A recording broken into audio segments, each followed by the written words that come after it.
पाकिस्तान ने भारतीय दहशतगर्दी के नाकाबिले तरतीब सबूत दुनिया के सामने रख दिए। भारत गिलगित बल्तिस्तान, आजाद कश्मीर और बलोचिस्तान में बदअमनी फैलाना चाहता है। अफगानिस्तान में भारतीय सफारत खाना पाकिस्तान मुखालिफ सरगर्मियों और साजिशों का मरकज है। दहशतगर्द ग्रुपों को भारत असला और फंड दे रहा है। 22 अरब रुपए तकसीम किए जा चुके। वजीर खारजा शाह महमूद कुरैशी का कहना है, अब मजीद खामोशी पाकिस्तान के मफाद में नहीं होगी। अक़वाम मुत्तहिदा, OIC और P5 ममालिक को रुज़ायर भेज रहे हैं।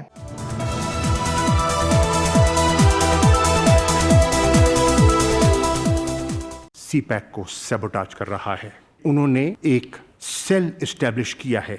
ये इस सेल को 80 अरब रुपया एलोकेट कर चुके हैं। 700 की मिलिशिया ऐसी रेस की गई है जो इन प्रोजेक्ट्स को गाये बगाए निशाना बनाएगी। भारत CPEC को सबूताज कर रहा है। मंसूबों को निशाना बनाने के लिए 700 अरकान की भारतीय मलेशिया तैयार की गई। सेल को बराह रास्त भारतीय वजीर आजम देख रहे हैं, जिसके लिए 80 अरब रुपए मुख्तस किए गए।